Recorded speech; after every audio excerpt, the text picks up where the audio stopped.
Good morning, you guys. Good morning. Good morning. Welcome to day 4 of Back to Business Heart Goals Week. And if I had to grade myself on this week or just do an analysis of how things have gone, I would say it's gone smashingly. So if this is your 4th day in a row for joining me, welcome. I'm really excited to have you back and have you here. If you are watching this on a recording, thanks for tuning back in.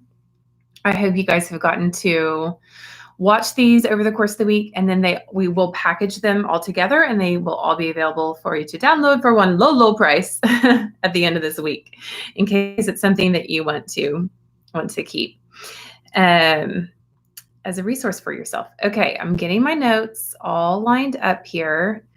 Just a little recap if you're just joining us or watching the recording. We started out on Monday by talking about sort of just the overview of HEART goals, how HEART is an acronym, and that when it's designed to remind us that when we prioritize our lives in this particular order, which we can do on a daily, weekly, or monthly basis, it helps us balance our lives and achieve our dreams. So we talked a lot about balance and how that is possible no matter what you want to call it. So we talked about that on Monday, and we talked about a little bit about H. On Tuesday, we dove further into H and completing the 4 questions that we talk about in the H category. The H is help yourself. And so we talked about food, sleep, water, nutrition, and movement. Those are the 4 things. Those are the 4 checkpoints we need to look at when we are double checking our H categories. And then we moved on to the E category, which is empower yourself. And we talked about the intellectual and the spiritual and the emotional side of things, the heart, soul, and mind. And we talked about how to really just make sure that we're nurturing that part of our life and prioritizing that.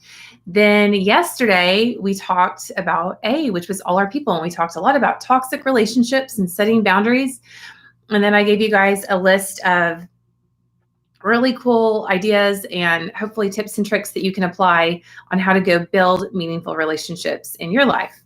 And today we are going to be talking about the R, which stands for resources and responsibilities.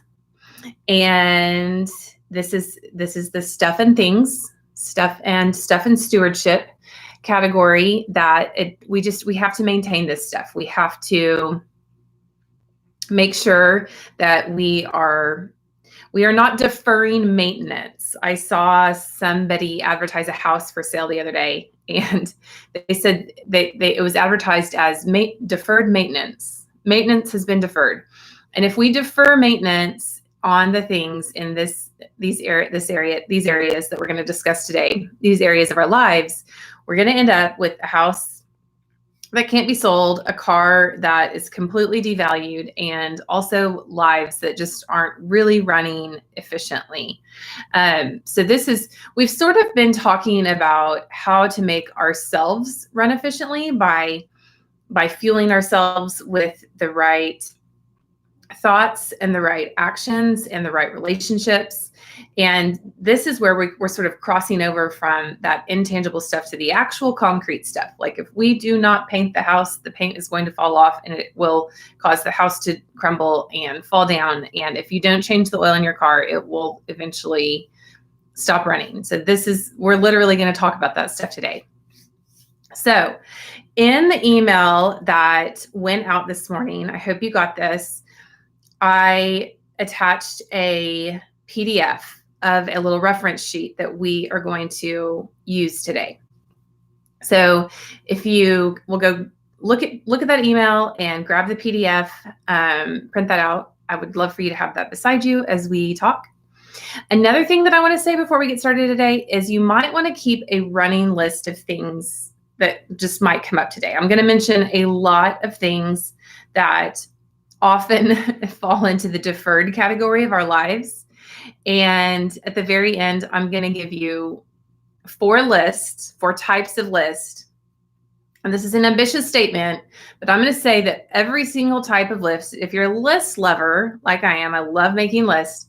I'm going to say that every single type of list that we could possibly dream up could fall into one of these 4 categories. It's a working theory, but I'm going to share those 4 types of lists with you guys later on.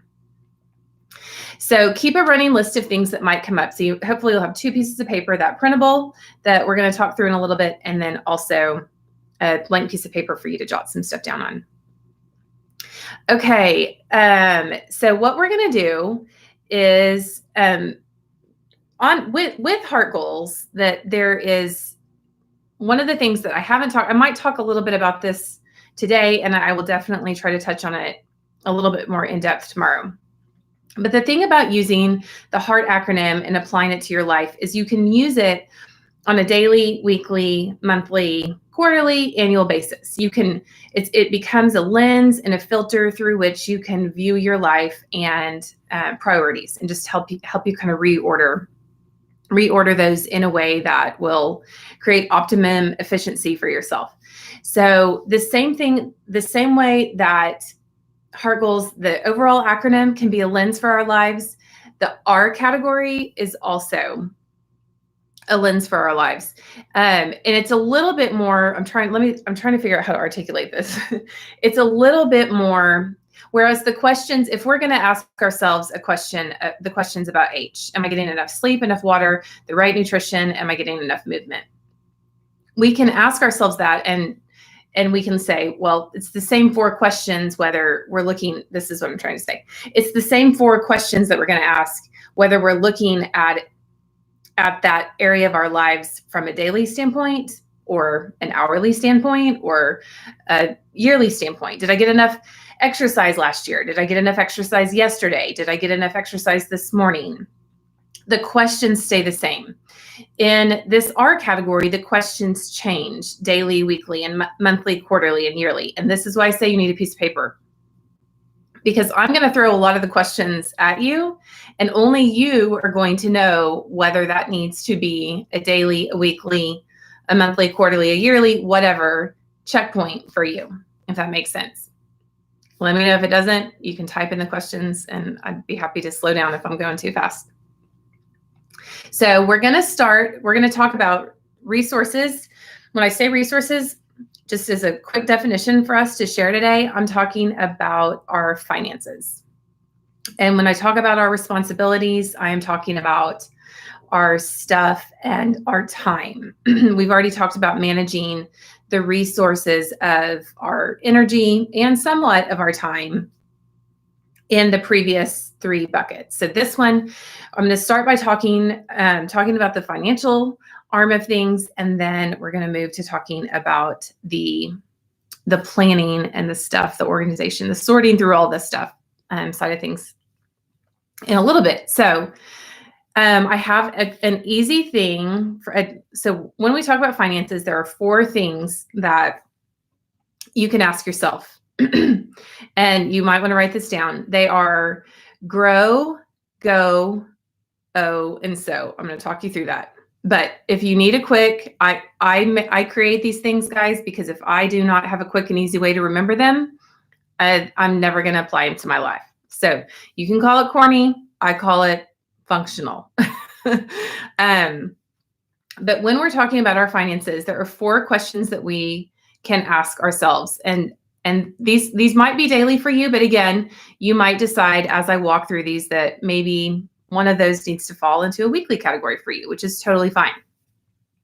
So when I say grow, that's the first question that we can ask ourselves about our finances. And what I mean is, what was our income? How did our income grow? What came in that day? What did we harvest? And it's important to track incoming revenue. I don't know about you, but sometimes I don't like dealing with numbers. I am getting much better about that. I mentioned in yesterday's workshop that I was at a Tony Robbins seminar not too long ago, and they do a lot of chanting and like super high energy, pump everybody up kind of thing. And they did this thing where it was like everybody had to say, I love numbers and numbers love me. I love charts, charts love me. It's so corny, but it really does make you laugh and start to like numbers better. So it's important for us to look at what the income was. So if you're self-employed, this might be like it, the number might change. What you want to track and what you qualify as income might be different, just depending on what your reporting needs are. But if you work, maybe if you're gainfully employed, you need to know like what your daily nut is. Like, what is it that you bring in? I have this super funny cousin, and I remember one time I was texting him. I said, "How are you?" And he was like, "Oh, another day, another $238.63." And I mean, at least he knew that was he works at Apple. Like, at least he knew like that was his daily take home, and so he knew what he had to work with. So if you need to know what that number is on a daily basis, great. You might not need to know what that number is. You might need to know on a weekly or a monthly basis, but the reporting is the thing that I want you to get focused on. The idea of what was your income in whatever form that comes in. Had another thought in there, and it was just there, and it was just gone. It just flew right through. Maybe it'll come back. Okay, the next question is go. So grow, go. And what the question about that is that income that came in, where does it need to go? So this could be expenses. And again, could be weekly expenses, could be monthly bills. But think about what type of expenses. This is just a good exercise. My husband and I do this. We just sit down and we say, what's coming up? My husband's actually really good about sort of keeping a running list of things in his mind that are coming up. He knows when the insurance payments are going to come out of the account. He knows when the mortgage is coming out. He knows he's got a really good running tally of upcoming expenses in his head. I have to write this stuff down, but that's what we have planners for, right? Another thing to think about on where does it go is to account for unexpected expenses. I am actually not a big Dave Ramsey fan. We've done Financial Peace University. I think Dave Ramsey is kind of like breakfast. It doesn't necessarily work for everyone. And that's not to say that I'm knocking it, because it does work for a lot of people. And I would say for the general population, like Dave Ramsey is what America needs. But I would like to say, in case you are a self-employed entrepreneur like I am, that applying those, self-employed entrepreneurs are not really his audience, even in his EntreLeadership book. And I've been to his EntreLeadership conference. I have learned a lot more about how to manage my finances from the book that best explains the way I approach my finances as an entrepreneur is called Profit First. That the principles in that book align, they just make a lot more sense. I always felt like with financial peace stuff, I was taking this philosophy and trying to make it fit into my life, and it just didn't fit. And I started working with the CFO a couple years ago. They started explaining, their firm started explaining different things to me. And as things started to sort of clarify, I was like, okay, now I know what works for me. And then I actually read Profit First. It was like, this is pretty much what I already do. So if you're looking for a book that explains how to structure your finances as a self-employed entrepreneur, that's one thing I would recommend. But it's important. So all that to say, back to like, where do our expenses need to go? Figuring out what the flow of cash is going to be for you is going to be really important. Another thing that I want to mention here is the idea of what is called a sinking fund.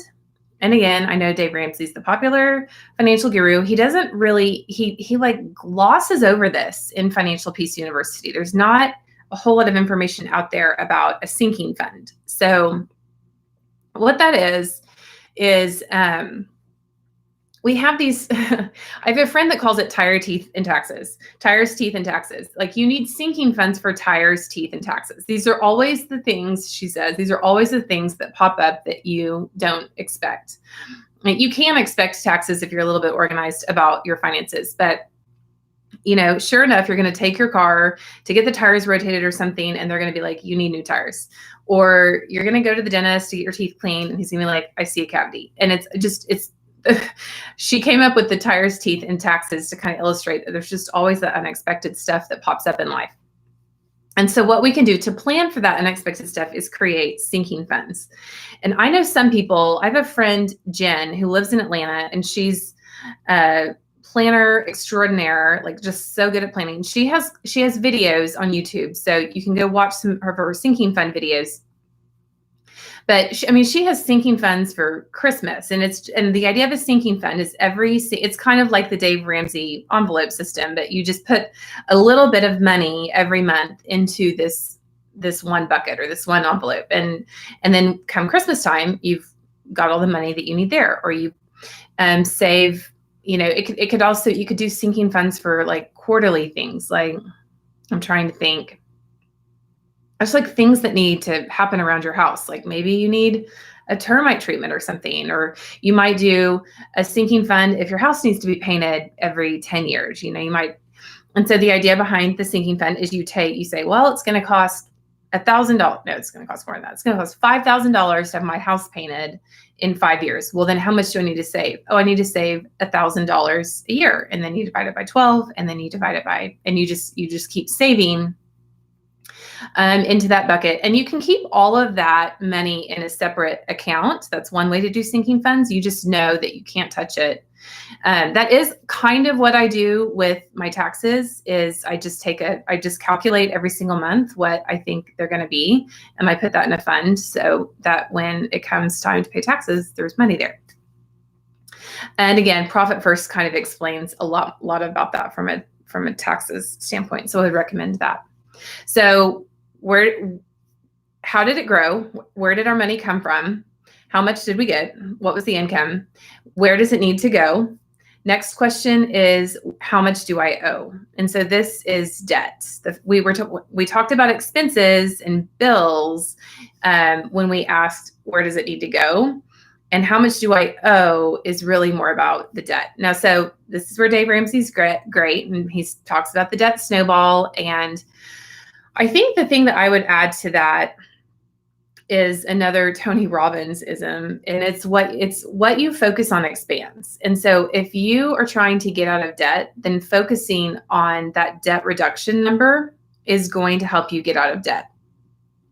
When I started my first business, I was 22 and just barely out of college, and ended up with a nice, does anybody remember the store Harold's?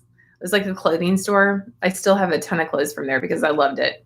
Anyway, I had a Harold's credit card, and I ended up with a little bit of debt. And so the initial idea behind starting my business was I needed to pay down my Harold's credit card. Also, I wanted to go buy more Harold's clothes. I loved that stuff. I'm so sad they closed. And what I did when I started that business was I would calculate every single day how much I had made, what my upcoming expenses were, and when would I be able to put down money on that credit card. And I was completely astonished at how fast I made that debt disappear just by focusing on that debt reduction number. I wasn't focusing on how much debt I had.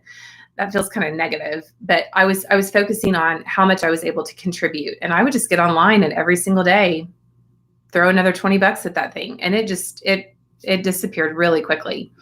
It wasn't a ton of debt, but at the time it felt like a lot for somebody who was 22 and right out of college and also trying to start a business. So that's the third question, is how much do I owe? How did it grow? What came in? Where does it need to go? What are my expenses?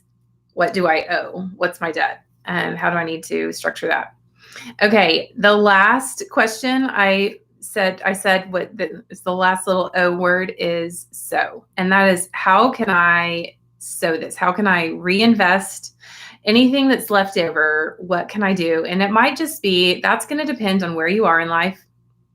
And again, back to Dave, if you have paid off all your debt, he offers all kinds of tips and tricks about like investment funds and things like that.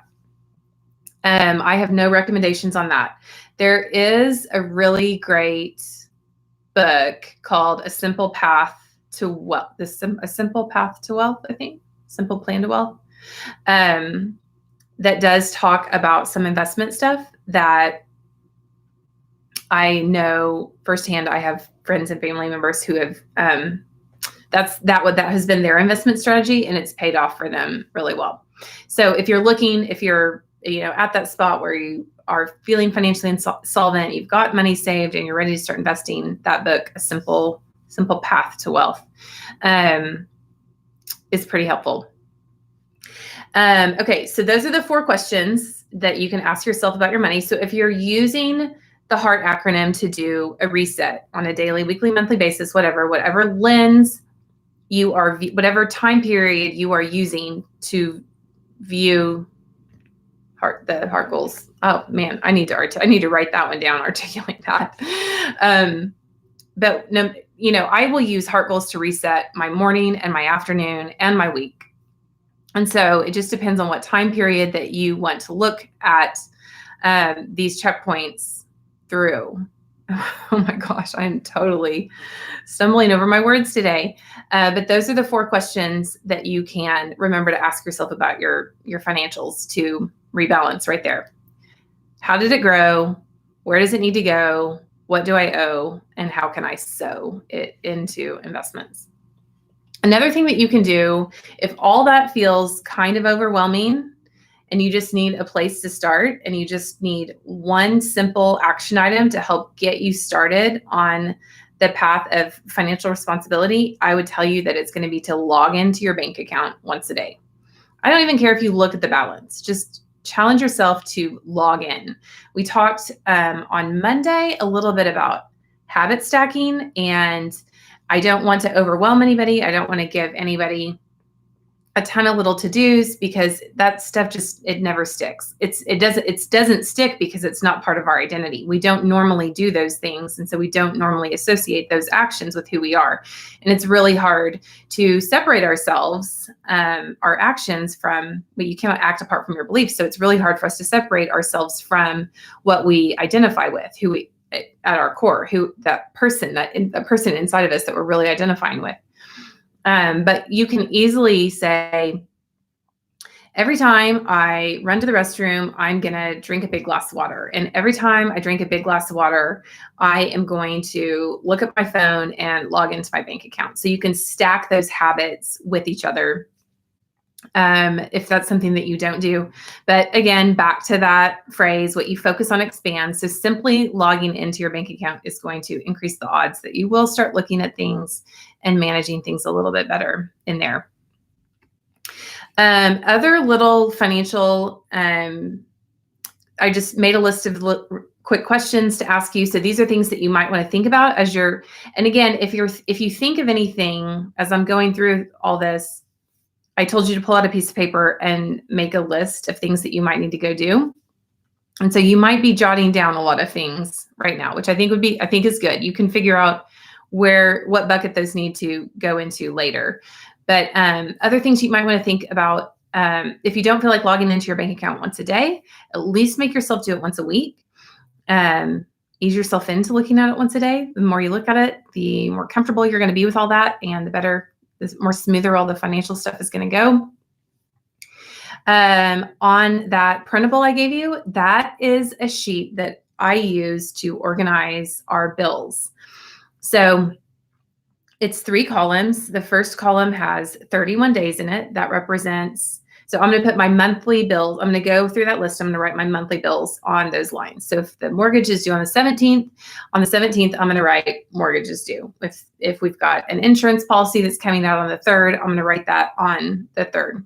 And that way I can look at that once a month and I can go, okay, where are we? Okay, we're on the 29th. Okay, have all those bills been paid? Oh, they have been. Okay, we're good. So it kind of helps me see what I've done and what's been going. And I keep it in a page protector. I don't even write on it on a monthly basis. I just keep it as a reference tool for me. In the second column, it's quarterly stuff, like what is coming up quarterly. Oh my gosh, I need to go look at it. It's I restarted my computer and closed it. But that is just a spot for us to write down. I can't remember if it's the quarterly or the monthly. Which column is next? So funny. It's quarterly next. I was right. So that's where you're going to say, you're going to write things like, and we're going to talk about more. We'll talk about this more when we talk about the responsibility category here in a second. But this is where annual stuff comes in. Like you're going to have to renew your car tag or your car inspection or your driver's license or schedule a yard guy or things like that. So this is where you might put things, or quarterly taxes is definitely a thing for a lot of us that are self-employed. So you'll write that stuff there. Now, what happened to me, and the reason I made this worksheet was I was tired of surprises. And so anytime a surprise came up and oh, voila, there's this another recurring bill and I just forgot about it, I go put it on that list. And there'll even be things like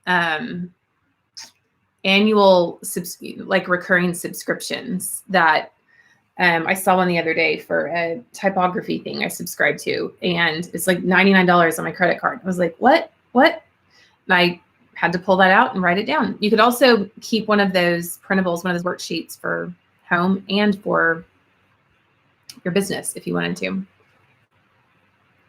Okay. Another thing, and then on the month, you would just put like things that you need to do seasonally there as well. Okay. So I talked about looking at accounts. I talked about paying bills. I talked about sinking funds. Let's talk about reviewing your budget. You need to do that at least once a month. I hate reviewing the budget, but guess what? I only have to do it 12 times a year. 12 times, that's it. Review the budget. My husband actually we started using Mint, which came highly recommended, and we just implemented that. So hopefully that will make it easier for us. And then, of course, the last thing that I wanted to recommend is setting some financial goals and just checking in on those. You guys probably know that I'm not big on, I do believe that goals need a plan, that we need to break things down, that we need to ask ourselves how we're going to get there. You know, if you want to pay off your credit card by the end of the year, you're going to have to take the total amount of debt and divide it by, you're going to have to do some math to figure out how to get to some of that stuff. Once I figure out what that math is, I don't do a lot of tracking of my goal, but I do think it's really good to go back and revisit those goals at least quarterly, if not monthly. And again, you need to decide what works for you on that. One thing that I would say is a lot of, like, I've definitely fallen prey to this in the past when numbers used to actually cause me to freak out. Like blood pressure would go up, exploding, I'm mad, blah, blah, blah, blah. Not because they were bad, just because they evoked this like terrible emotion in me and I needed to go deal with that. And one of the ways that I've dealt with that is identifying it. We talked a little bit about that when we talked about the E category of things. And then just allowing myself to be proud of the discipline that I'm practicing in consistently performing on some of my financial obligations. So it is possible to get to this point where you like numbers, and it's a journey I'm on. And I hope you can be on it too. I just hear so many women say like, I don't like numbers. Like so many people say it. Okay. Let's move to talking about the responsibilities category. And this is where we get to start talking about planning a little bit more, which, as you know, I love. From a daily standpoint, when we talked about habit stacking on Monday, we were talking about it from like a sleep, water, nutrition, movement standpoint, or combining a meditation with like every time your phone buzzes and you get interrupted or something like that, stopping and putting your phone down and doing a 60-second. We didn't talk about this specific example then, but you could just stop and put your phone down and do like a quick 60-second meditation or quiet time or prayer or something like that. In terms of the stewardship category of things, there are 3 things that I think you should do on a daily basis if you are trying to implement a more disciplined routine, a more organized household, a more efficient life, because these habits are going to be, there's a book called The Power of Habit by Charles Duhigg, and then also Atomic Habits is really good. But these tend to be, in his book, The Power of Habit, Charles Duhigg talks about something called a keystone habit. And it's a habit that everything else hinges on. If you do these 3 things, there are going to be untold numerous benefits in your life in other areas that you wouldn't even expect. And so those three areas are doing your dishes. There are lots of like home organization experts and stuff like that. I do love, there's a gal named her name's Becky, but she runs a website called Clean Mama. And she's got lots of printables and routines and stuff that you can buy on her site. She has a membership that you can subscribe to where she sends you the routines, and you've got this community, and it's going to motivate you to, clean your house and do all this stuff. And that's awesome. I love that stuff. And I would highly recommend that if you really like a hardcore plan. Housekeeping over here doesn't happen on a hardcore plan type of schedule. And so what we focus on is getting the kitchen sink clean, doing the dishes. Every morning, the sink needs to be empty. The dishwasher needs to be empty. Every evening before we go to bed, the sink needs to be clean. The dishes need to be done. It doesn't always happen, but I know that task, that a clean sink, the dishes done, is the signal that I am on a good track, that I am moving where I need to move for the purpose of living a productive life. Number two, second thing is make your bed. I feel like that goes without saying, but again, if you guys follow me on Instagram, you probably see that I work from bed a lot. I love getting in bed and cozying up, but I also know that I might not always be quite as efficient if I'm working from bed. And so what I do is, if I need to have a really high energy day, today it needs to be really high energy. I have a lot to do as soon as I get out of this workshop. That bed needs to be made, because if it's not made, it's going to say, Whitney, come work here. It's so fun. There's Pinterest and Facebook. I hate Facebook. I don't want to go on Facebook. There's Instagram. Look at all this thing. Oh, Pinterest. Oh, look, click. Oh, that's a rabbit hole. Okay. And then the third thing that you can do on a daily basis to recalibrate your life is what I call a 10-minute tidy. And I'm pretty sure I didn't come up with that, but that's what we call it in our house.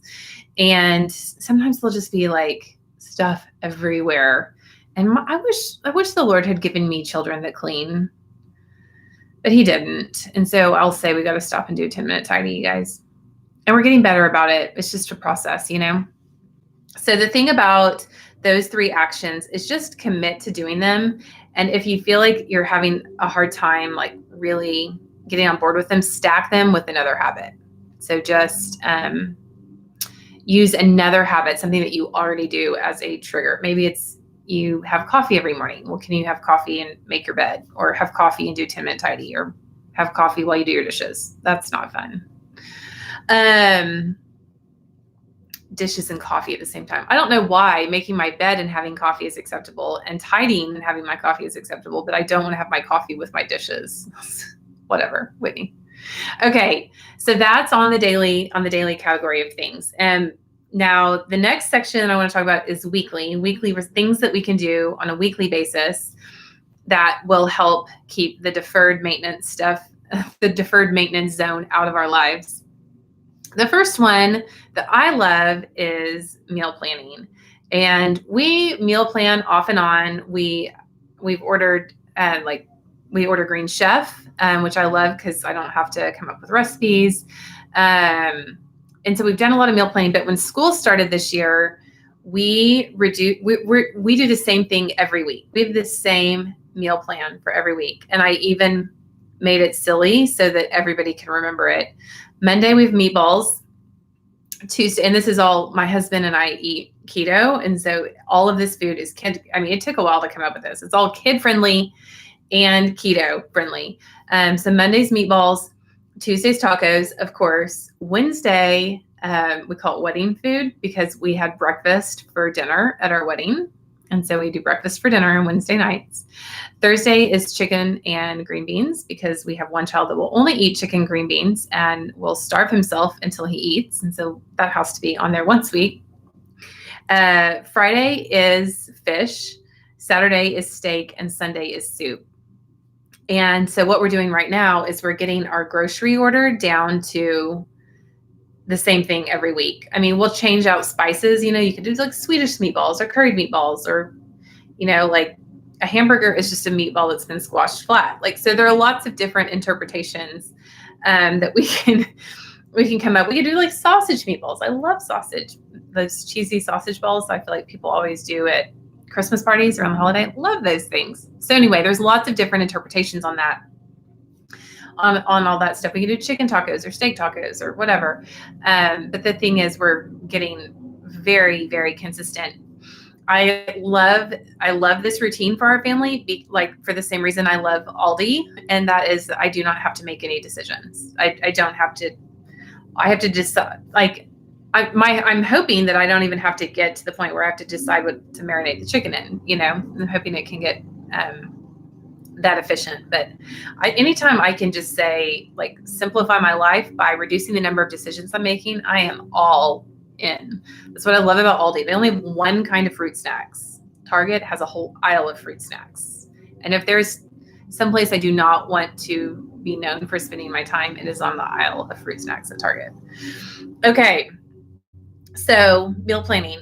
The other thing about a lot of the rest of the stuff in this category, this weekly responsibility category, is a lot. You can batch it, like do a lot of it on the same day. A lot of people choose to call this Sunday prep. We don't always do it on Sunday. I was talking to one of my friends recently, and she was saying, like, she likes to stay at home and get all of her stuff done. So like on the weekend, like she wants to get her house. I loved this idea. Take this idea and write it down too. Get your house totally clean at least once per week, like perfectly clean, the whole thing. It's done. Check all the boxes. And I think we're going to start doing that. She said that. I was like, that's a really good idea. Like, we're always sort of in cleaning process, or like one area will be clean, but not another. But I love the idea of, probably for us, though, it's going to be on Saturdays. I know a lot of people would do that on Sunday, but on Sunday, we want to rest as a family and maybe have some fun together. And so Saturday might be sort of like a home maintenance, home cleaning day for us. But my point is, pick a day when these things happen. Monday is my office day. I try not to schedule any client appointments or conference calls or anything like that on Monday. I need a day between the weekend and work. And by work, I don't mean I work on Monday, but this is a different type of work, starts Tuesday. And so only you can like identify what rhythms and routines work well for you. But I would encourage you to figure out like what are the things you need to do on a weekly basis, and maybe can you batch those into certain days. Another thing that you can do on a weekly basis is review family schedules. During the summer, like I'm really good about looking at my calendar for the week ahead and just figuring out what I need to do. I'm also a multiple planner person, as I know a lot of people who follow me are as well. But I need to get in the habit of reviewing the family schedules as well. So we just started school last week. So and then we had no school on Tuesday because the power went out because of the inland hurricanes here in Oklahoma. I say that because weathermen here in Oklahoma they tend to exaggerate. But we're working on the family schedule thing. We're working on figuring out what the kids' homework schedule is, what their tutoring schedule is, the lessons, all that kind of stuff. Another thing that you can do on a weekly basis, my friend that also said that she makes sure she gets her house perfectly clean at least once a week. She suggested this. Try to go put gas in the car. There's nothing worse than being like, okay, I've got this appointment, I have to be there tomorrow, and you get in the car and you're right on time and you've got like no gas, right? It's so annoying. And you could add to that, this is a great example of a habit stack. Clean the car out.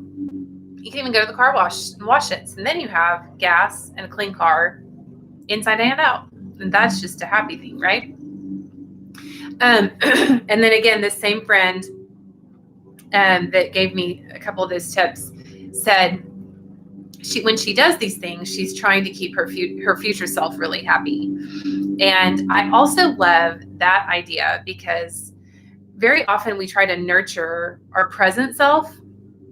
When we talked about we talked about self-care, and very often we think, oh my gosh, I'm so stressed, I need to take a nap or take a break or take a breather, go to something. And we think about satisfying our present selves, but this is all stuff that is really going to take care of that future self and eliminate some stress in her life down the road. So I really love that perspective on that and the idea of prepping to keep future Whitney really happy. Okay, on a monthly list, of things that we need to do in the responsibility category. And I have 3 things. You probably have a lot more, and your list may grow depending on what your needs are. But wiping out the fridge for us, I don't know why I asked my husband to wipe off containers and lids before he puts them in the fridge, and he doesn't. And even if he did, we would still, I've got 3 kids, like we would still end up, it's not a super clean fridge. So it drives me nuts, but every month at least, and it doesn't happen consistently, but I pull everything out, wipe it all down, get all the random gunk off. I don't know where it comes from. Like, how does a leaf get in the refrigerator? I don't know. Changing the air filters, sometimes that needs to happen once a month. And this is a thing that we forget. You might think about things like your smoke detector batteries, or maybe there's some type of like pest control or lawn maintenance, or things that but ask yourself, like, what needs to happen on a monthly basis. And I would encourage you to keep a note. On this, my friend that gave me the 2 suggestions for cleaning house once a week and then getting the car filled up with gas, she also said she keeps a random list. And I told you I was going to talk to you about four lists. The random list is one of them. And the random list is, well, I'll talk to you about it in a second. Okay, I'm taking a drink because I've got coffee here. And obviously I'm struggling. Okay, I'll talk about the list in a second. So let's move on to talking about the rest of this stuff. It could be monthly. I'm just going to throw it out there so that you can put it on a list for yourself. It could be monthly, it could be quarterly, it could be yearly. But make a note of when your driver's license renews, when your car tag renews. If you live in a state where your car has to be inspected, or you have to meet any annual regulations on that, make sure you check that stuff. You might think about making a note of oil changes, or maybe putting those maybe if you need to get your oil changed quarterly, maybe you do all of that on a quarterly batch day, every 3 months. Smoke detector batteries, I just said. Pest control, I just said. Thinking about like gardening and planning, and what I always want to try to garden. I have such a black thumb, but every spring people are talking about gardening. And, I have these visions of like tomatoes and bell peppers and my children and I frolicking among raised beds, and I don't. No, there's no plan in place to do that. I have yet to find a really dumbed down version of how to garden. Not that I've looked really hard, to be totally honest, but gardening might be something that you want to plan for seasonally. Another thing I love to do is keep a list of, and I keep this in my planner as well, I keep a list of all the doctors, their phone numbers, and I make a mental note to check that list regularly to make sure that we're all up on well checks and stuff like that. So it's everything. It's therapists, psychiatrists, all kinds of, like, I've had some medical issues. So it's like those doctors, your OBGYN, orthodontist, dentist, your vet, just anybody who has doctor in front of their name. I keep on a list. And what, the other thing that's kind of growing, it's sort of funny, but we also sort of have like a list of lawyers. Like we have estate planning lawyers, and we have business lawyers, and we have real estate lawyers. And there's just a lot of, for various reasons, like lawyers have a specialty, much like doctors. And we sort of have a lawyer list that maybe I need to think about putting in my planner now. But keeping a list of that and just making sure that you've got all your appointments scheduled is a good idea. And that's something else that I love to batch, is like, let's just do all the appointments. Let's just book them all. It would be terrible to go to all the appointments all in one day. What a torturous day. But we spread out the appointments, but just getting them booked all in one day. Another thing to think about that you might need to check about on this is just a responsibility thing. Like, this is just a life thing, is insurance. And my husband is a licensed insurance agent and a realtor. Like, we kind of joke that we're insurance junkies. I love life insurance. I love what we do in non-traditional health insurance because we're self-employed. It's like what is it, a health sharing program or something? It's called Samaritan. If you're self-employed, I'd recommend looking into it. I love it. It's much cheaper than traditional insurance and easier to work with and all that. Anyway, health insurance. Oh, car insurance. I don't know. There's a ton of insurance. Like I know because I see I see it getting pulled from the account every month. So it's good, at least on an annual basis, also to stop and try to like shop your insurance policies around to see if you can save any money. Insurance policies typically, I mean, it's good to stick with a same insurance agent that knows you and is willing to go to bat for you if you have a claim. But if you're not really attached to your insurance agent, it's interesting to know that all insurance agencies cycle through high premiums and low premiums. So a lot of people just jump around and they'll shop it every year and just move. They'll keep moving, especially for things like home insurance or auto insurance. And then another thing that you could think about putting on your list would be like a clean out or a declutter. You could, I mean, there's so many things out there, and I did a decluttering challenge earlier this year and was like, gave 30 areas of our home and lives that we were going to declutter. But really, my philosophy about decluttering is that it really is a mindset. It takes time, and that it needs to be ongoing and part of our daily routine. So when I'm doing a 10-minute tidy, or they're not even a 10-minute tidy, it's just like, oh my gosh, the desk needs to be cleaned off. One thing that I do is I look for things that need to be given away and thrown away. And my decluttered mindset is very focused on finding, it's like a game. It's like, what can I throw away or give away? And I come from a long line of hoarders. I like to keep things. I'm not big on like just chunking stuff. I don't like being wasteful. I don't like putting stuff in a landfill. But, it could be like broken toys or, it's just so sad, but I'm just big on let's just chunk it if it's not bringing us joy. Thank you, Marie Kondo, for that one, right? Okay, the last thing I have to talk to you guys about today is those four lists. So this is a working theory and a crazy statement, but I would say that everything. If you're a list lover like me, you probably have a lot of lists, but we can put all of the lists that we have into 4 categories.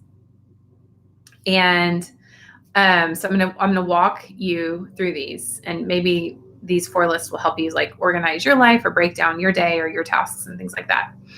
The first one is your master list. So this is when I created Day Designer, I wanted my schedule on one side of my page and a to-do list on the other. That was my master list. Like that was the stuff that I needed to get done that day. It's kind of like a daily to-do list. I don't always keep a daily to-do list now, but there's some days when you've just got a lot to do and you're like, okay, I need to write all this down. And that's your master list. The second type of list is what I call a project list. And I keep my project list I don't have my planner sitting here, or I'd show it to you. I keep my project list on the column in my monthly overview page. That's where I put my projects. And the project list consists of anything that has to be broken down in order to make progress on it. So if my project is paint the house, I'm going to have to call a painter and pick out a paint color. And I can't just put paint the house on my master list. It's going to take too long. There's too many steps involved. So paint the house goes on the project list, and then I can look at that project list and ask myself, what the next step is. I don't have to map out all the next steps under the project list unless I want to, and you can do that. Like on a notes page or something in your planner, if you're like me and you like to have all together, all in one spot. Because a lot of times I know that after I found a painter that I'm going to have to go pick out a paint color. I don't need to write all that stuff down. Some of it I'm going to do kind of intuitively, unless you just want to write it down so that you can check it off, which is also a thing. So that's the project list. The third list that you need is the random list. So I mentioned this earlier, and I mentioned that my friend who was giving me tips, like this is one of her ideas. And the random list is like sometimes more personal and non-deadline related projects. So like stuff that you know you need to get done. Like you need to call the dentist and book an appointment. It's not, it's not urgent. It's probably very quadrant 2. It's probably like, I need to do this, or I just want to do it. Like I want to go get my nails done or something like that. So keeping like a random list, and I've never called it a random list until she used that term, but I think that I've got like 9 things on the random list that just aren't urgent and really aren't important, but I'm not going to delete them. Like there are things that, I want to get done and want to focus on. So there's just some stuff that ends up on the random list. And then the 4th list is what I call a crazy list. And if you've been following me for a long time, you've probably heard that term before. A crazy list is just like a bucket list. I don't use the term bucket list because it's trademarked and whenever, but when I started making my crazy list, I was 16 and like bucket lists weren't even a thing at that point in time. They weren't called bucket list. So I called mine the crazy list. And the other thing about a crazy list is it can be kind of seasonal. This is another tip from my friend again, and I really liked it. But, it's like, taking your kids to get a picture with Santa, it's not a must. The world's not going to end if it doesn't happen. But it's kind of like it's a little bit of like a joy list thing, like we enjoy the seasons as humans.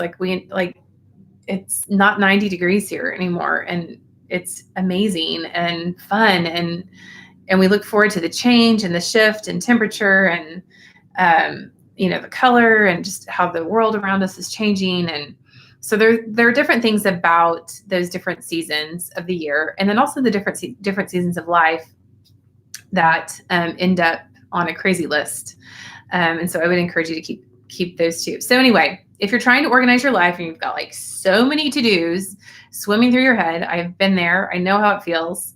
I would encourage you to take 4 pieces of paper and just make 4 separate lists. Like, here's your master list. Like, what do you need to do today? Here's your project list. Pick one, like make the whole list of projects. You can break them all down if you want to. You can have like 50 project lists if you want to. But the thing that you need to look at on that is like, what's the next step that you need to take to move each of those projects individually forward, move those to your master list, your daily to-do list. Keep your random list. Like this is stuff that's not urgent, not important, but you'd like to get it done. And then keep your crazy list. Like this is the stuff that's going to bring you joy. And that's it. That's all I have for today. So thank you guys so much for joining me. I am excited to talk to you tomorrow. We are going to talk about 7 business systems. So the T in heart stands for trade. It's all about your career. And since I am not a career girl, I'm just an entrepreneur, I'm going to talk about the 7 systems that I use to run my company. These are 7 checkpoints. I've kind of given you guys, I could give you 4 questions for H, help yourself. I gave you, 3 checkpoints for E, for empowering yourself. We talked about getting under A, all your people. We talked about signs of toxic relationships. We talked about setting boundaries. We talked about ways that you can create meaningful relationships with people in your life. Today we've talked about that if there's a takeaway. I love the 4 lists thing, the 4 different types of lists, but if there's a main takeaway, it would be that, what did you grow? Where does it need to go? How much do you owe? And where are you going to sow it? Like that would be the takeaway I would encourage you to remember today, about just being a good steward over your financial resources. But then tomorrow I'm going to talk about the 7 basic business systems that I use as checkpoints, much like those things that I've talked about today to run my business. So this will be available for 24 hours. You can watch it here. And thank you so much for joining me, and I will see you guys tomorrow. Bye.